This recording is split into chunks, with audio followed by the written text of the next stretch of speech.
साल था 1990s, जहां कुवैत की एक फेमस सिंगर को एक अननोन नंबर से कॉल आती है। कॉल करने वाले ने कहा कि हम आपको अपनी बेटी की शादी में परफॉर्म करने के लिए इनवाइट करते हैं और हम आपको इस इवेंट के 10 गुना पैसे भी ऑफर करेंगे, लेकिन शर्त ये है कि आप या आपकी टीम में से कोई भी बंदा किसी भी किस्म का सवाल नहीं करेगा और ना ही आप अपने साथ कोई कैमरा लेकर आएंगे।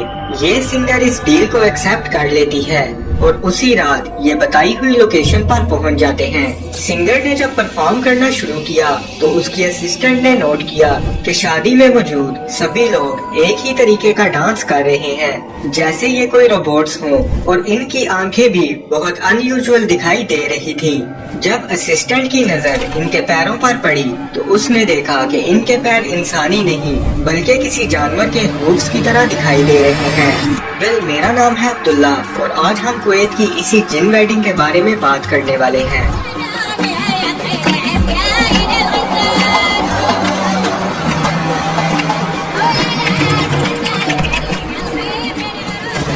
जिस सिंगर के बारे में मैंने आपको बताया उसका नाम नूरा अल तकाका था। तकाका असल में कोई सरनेम नहीं है, बल्कि ये उन औरतों को कहा जाता है जो शादी में गाना गाने का काम करती हैं। दोस्तों 1950s में ना ही यूट्यूब था और ना ही टेलीविजन, और नूरा ने कुवैत के ट्रेडिशनल सॉन्ग्स परफॉर्म करके बहुत ज्यादा फेम पा लिया था।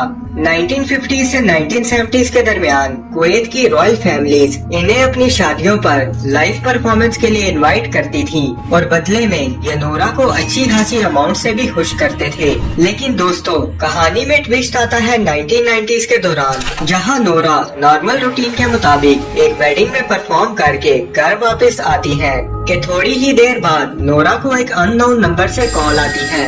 नूरा ने जब कॉल पिक की तो कॉल करने वाले ने अपनी आइडेंटिटी नहीं बताई और नूरा को अपनी बेटी की शादी में उसी रात परफॉर्म करने का प्रपोजल भी दे दिया।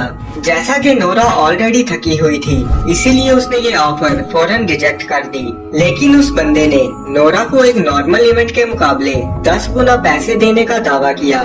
नूरा ने ना चाहते हुए भी इस ऑफर को एक्सेप्ट तो कर लिया, लेकिन कॉलर ने कुछ शर्तें रखी कि आप या आपकी टीम का कोई भी मेंबर किसी भी किस्म का सवाल नहीं पूछेगा और ना ही आप साथ कैमरा लेकर आएंगी। नूरा को ये बात अजीब तो लगी, लेकिन फिर भी उसने शादी में परफॉर्म करने की हामी भर ली। थोड़ी ही देर बाद एक लग्जरी गाड़ी इन्हें पिक करने आती है और ये सब उस बंदे की बताई हुई लोकेशन पर पहुंच जाते हैं।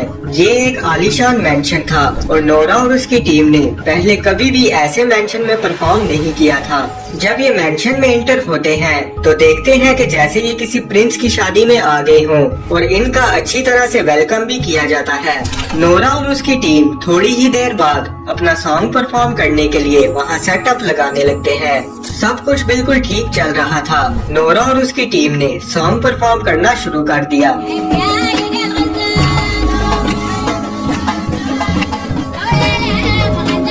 और पार्टी में मौजूद सभी लोग डांस करने लगे। थोड़ी देर तक तो सब कुछ बिल्कुल नॉर्मल था, लेकिन फिर नूरा की असिस्टेंट ने ये नोट किया कि ये लोग एक ही स्टाइल में डांस कर रहे हैं जैसे कोई रोबोट्स हो। लेकिन असिस्टेंट ने इस बात को इग्नोर कर दिया, ये सोच कर के शायद ये प्रोफेशनल्स होंगे।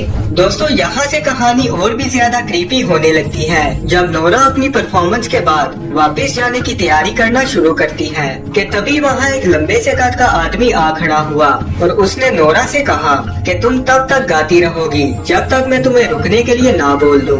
नूरा और उसकी टीम इस आदमी को देखकर बहुत ज्यादा घबरा गई और नूरा के ऑर्डर पर इन्होंने दोबारा परफॉर्म करना शुरू कर दिया। जब थोड़ा टाइम और गुजरा तो उसी असिस्टेंट ने नोट किया कि इन लोगों के चेहरे पर किसी भी किस्म की थकान नहीं है और ये घंटों तक इसी तरह से नाच रहे हैं, जबकि इनकी टीम गाना गाते गाते थक चुकी थी। इसी दौरान पार्टी में मौजूद एक अननोन पर्सन नूरा के करीब आया और उसके गाल चूमने लगा। नूरा ने महसूस किया कि इसकी स्किन बिल्कुल पत्थर जैसी हार्ड थी और इससे बहुत तेज किस्म की खुशबू आ रही थी। शादी का माहौल अब पूरी तरह से चेंज हो चुका था और नोरा और उसकी टीम ने महसूस किया कि पार्टी में नाचते हुए सभी लोगों की आंखें अब पूरी तरह से सफेद हो चुकी हैं। और यही वो पॉइंट था दोस्तों, जहां नोरा की टीम को रियलाइज हुआ कि इस शादी में मौजूद सभी लोग कोई आम पर्सन नहीं थे, लेकिन ये लोग इतने घबराए हुए थे कि इन्होंने फिर भी गाना गाना बंद नहीं किया। सबसे शॉकिंग और दिल दहला देने वाला मोमेंट तो तब आया जब नोरा की असिस्टेंट की नजर इन लोगों के पैरों पर पड़ी। उसने देखा कि इन लोगों के पैर इंसानी नहीं बल्कि किसी जानवर के हूफ्स की तरह दिखाई दे रहे थे। इस वक्त आकर शादी का पूरा माहौल बदल चुका था। ये लोग जैसे स्टार्टिंग में आए थे अब वैसा कुछ भी नहीं था। मेंशन के अंदर अंधेरा सा छाया हुआ था और ये लोग घंटों तक बिना रुके नाच रहे थे। नोरा की टीम आखिरकार थक कर बेहोश हो गई और इनकी आंख खुलती है अगली सुबह। सुबह होते ही इन्होंने देखा कि पूरा मेंशन खाली है और ये लोग किसी अबैंडन्ड बिल्डिंग में पड़े हुए हैं। सबसे पहले तो इन्होंने शुक्र मनाया कि ये रात वाली आफत से जिंदा बच निकले, लेकिन कहानी यहाँ खत्म नहीं होती।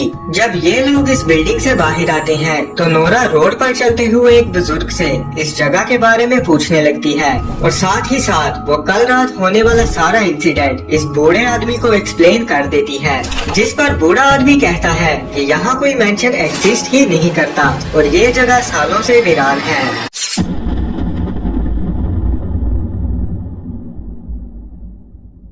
YouTube पर आपको बहुत से कंटेंट क्रिएटर्स ये कहते हुए मिलेंगे कि ये कहानी एक रियल इंसिडेंट पर बेस्ड है, लेकिन सवाल ये उठता है कि क्या नोरा और उसकी टीम वाकई किसी जिन की शादी में परफॉर्म करने गए थे। असल में इस कहानी की शुरुआत नोरा के मरने के बाद हुई थी। नोरा की डेथ का कोई स्पेसिफिक रिकॉर्ड तो नहीं मिलता, लेकिन कहा जाता है कि नोरा एक शादी में परफॉर्म करने गई थी और उसके बाद वो पूरी तरह से पोजेस्ड हो चुकी थी। लोग ये भी मानते हैं कि नोरा ही वो लड़की थी जिसकी शादी जिन से हुई थी। नोरा की मौत के बाद ये कहानी एक अर्बन लेजेंड बन चुकी थी। लोग नस्ल दर नस्ल ये कहानी अपने बच्चों को सुनाते रहे। इस कहानी में बताए गए सारे कैरेक्टर्स रियल तो थे ही, लेकिन इस कहानी का कोई वेरीफाइड रिकॉर्ड नहीं मिलता। कुवैत की इतनी बड़ी सिंगर के बारे में लोग ऐसी कहानी कैसे बना सकते हैं। बेशक इस जिन वेडिंग का कोई वेरीफाइड रिकॉर्ड ना हो, लेकिन ये बात तो क्लियर थी कि नोरा एक शादी में परफॉर्म करने के बाद पोसेस्ड हो चुकी थी और यही उसकी मौत की वजह भी बनी थी।